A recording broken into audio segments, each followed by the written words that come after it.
Hello and welcome to Cooking with the Don. This show is dedicated to my mother, Anna Mae, in her memory. She loved to cook. Growing up Italian, there were a few times that you cooked. If you were sad, you ate. If you were happy, you ate. If you were neither sad or happy, you ate. And so, growing up that way, my mother became an excellent cook. I always joke around with my wife, Becky, and say, there's one ingredient that you can't make up, and that's called love. And so in every dish growing up, you could just sense that love that my mom had for cooking. And so this episode is going to be pasta carbonara, but I have a disclaimer. If you can imagine, my family immigrated in the late 1800s to the United States. They would have came from both Palermo and Naples. They came into New York, migrated to Detroit, and then eventually up to Saginaw. Well, when they did that, that was in 1890. When you look up pasta carbonara, which I've had a few times, you find out that it's actually not a classic Italian dish. It isn't as old as the Roman Forum.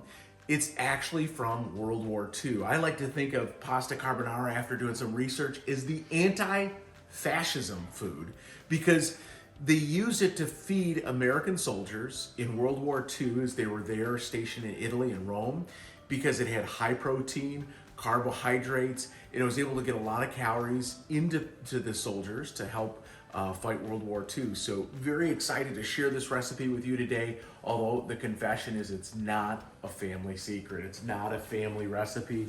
It's actually something that I've experienced a couple times, typically actually through my stepfather, who loved this dish, cooked it a couple times, and then we actually had it with our foreign exchange student, Carolina. She made this a few years back for us, and it was just delicious. So a couple ingredients. It's really a simple dish. First off, you have Romana cheese. So it's like a goat cheese that you're gonna grate and put in there. It's gonna have pepper. So pepper is gonna be a key ingredient in this. It has eggs, and this is an optional ingredient in my household. In our cooking, garlic is nearly in everything if you want flavor. And then also we're gonna put some pasta, because this is a pasta dish. It's pasta carbonara, so very excited about that. I will say the one cheat that I had to do, because in making authentic pasta carbonara, you really want the meat from a pork cheek piece of meat that you're going to use. I had to use bacon. You could use other pork type products to be able to do this, but you're going to want a fatty piece of bacon, and that you're going to cut up and then cook. And you can see I got some bacon at our local grocery store. Shout out to Rossetti's. Here for the bacon, the pork part of this dish. Also cheese from over in Frankenmuth, specialty cheese shop that I had to go to get this cheese. I was looking really hard for you all for that pork cheek, but I could not find it locally. And so it's obviously something that's used in Italian dishes, and also in Hispanic cooking as well, but it's something that's a little bit harder to come by. So if you want it authentic, you might want to use that. I'm going to start by cooking up our bacon, and I got to cut this up. So you want to come over here and get a look as I'm kind of cutting this down, because we're going to cook it in small little pieces. In fact, you know what? I'm going to grab the scissors, because the scissors will make this task a little bit easier, and so the bacon just kind of falls off. I'm going to chop it up and cook it right into the pan. Again, it's really important that you get the bacon that has a lot more fat on it. I'm finding just cutting this up is a lot easier.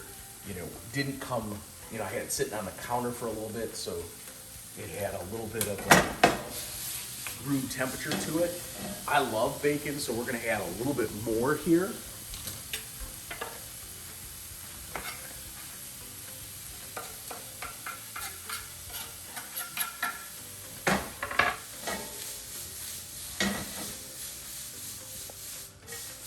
gonna get that going.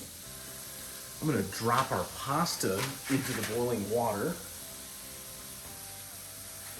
Take a bunch of that.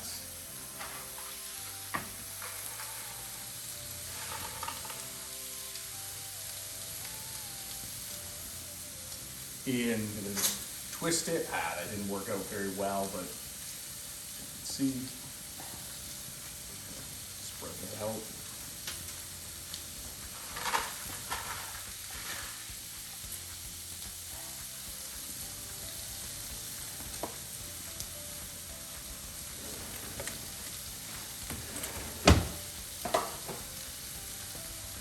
That going. Gonna get this going. Put a little bit of minced garlic in here before I put the bacon down. So as that's cooking, we're gonna take an egg, like that. Take another egg. We're gonna do 2 eggs for this. We're gonna whisk these up.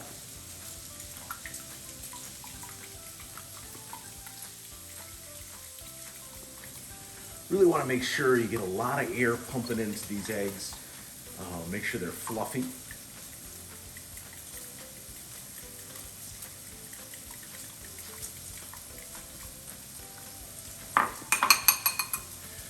You're going to add the cheese, so that Romana cheese that you have, you're going to add that right in to your egg mixture. And so you want a little bit more of that. This is where the love comes in, folks. This is where, that little extra touch, to make something really good for your family and friends. This is where it shows up. So we're taking that cheese and we're whisking it into the egg mixture. You can hear the bacon behind me kind of crisping up. So we're going to shift back over here.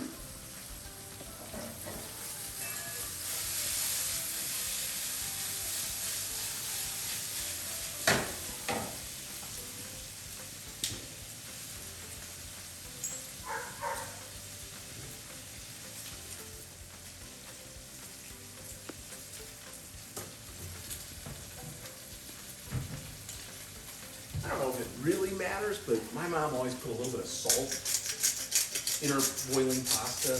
She also put a little bit of olive oil, which I did before I started cooking it. At this time, we've got some garlic toast. One of the things that was a constant growing up is Sundays we'd have our garlic toast, and along with our Italian dishes, spaghetti primarily, and salad. And every Sunday it seemed like one of my cousins, I won't name her on this video, but she always was in charge of the garlic toast, and it seemed like she'd burn it. Now that might be, it happened 2 or 3 times, and that's all I remember, but that is one of my fond memories of growing up is my cousin consistently burning the garlic toast. So cousin, this is for you. You know who you are. Gonna put this in, and we're gonna keep a careful eye on it because we don't want that burnt. So right now we have our eggs whisked with cheese in it. We got our pasta going.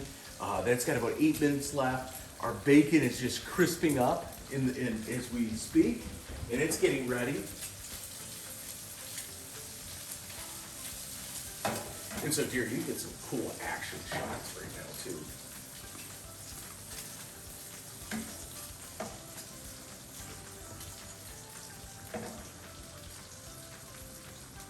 So if you time this perfectly, you got the noodles going, you're cooking the bacon at the same time.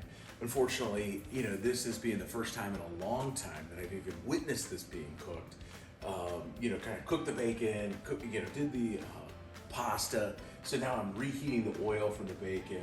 We're getting that nice and hot. We're gonna put this together and enjoy a great family meal. I wish you were here with us. So we got this going. We're gonna start adding the pasta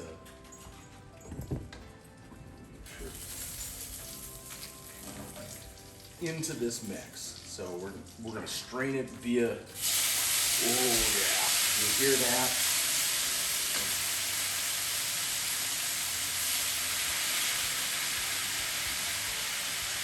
The other thing is you do want some of this water to make it in. So I'm gonna have to grab, part of this process is getting that water in there.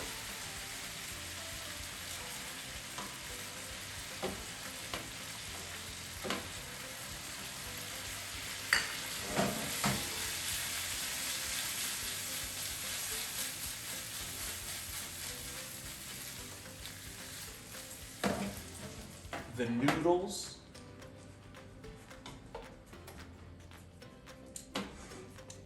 to stop cooking. So we gotta get this dish to stop cooking, and as soon as it does, that's when we're gonna add the eggs. And we're gonna kind of just quickly keep stirring and stirring and stirring. The difference between stir-fried pasta and pasta carbonara is really that technique to make sure the eggs stay very liquidy and don't scramble on you.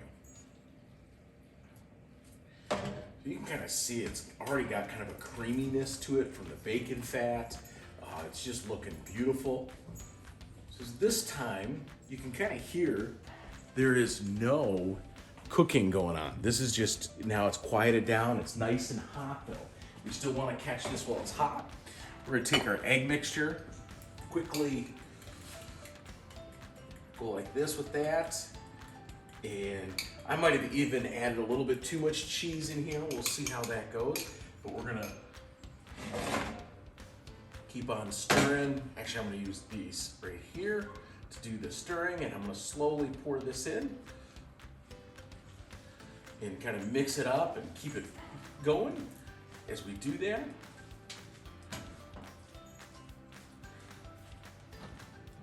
Trying to avoid getting that just get all over all the noodles.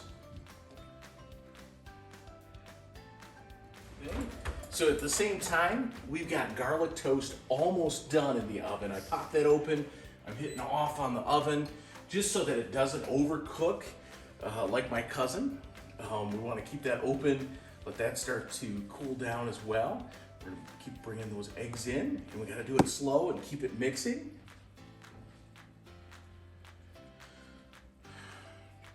And folks, at this time, this is when you want to assemble the family. You want to tell them, hey, it's time to eat, and get them to the table. I'm gonna get ready to start plating this up, and we're gonna enjoy. So it was some garlic toast and pasta carbonara. Next up, I think I'm gonna have to do our traditional either spaghetti marinara with pork ribs, or I've been debating, it's a lot of work to do the Italian sausage, but Italian sausage. Please comment in the link below to let me know what you want to see me cook. So 3 generations on my grandmother's side, maybe 4 actually when I think about it. So it was me, my mom, my grandma, her mom. And so, you know, at least 4 generations back is where this cookbook comes from. And I'm sure it is authentic, and it dates back even to the late 1800s, those recipes coming over with the family. So join Cooking with Don. Again, feel free to comment in the spot below to let me know what you want to see up next.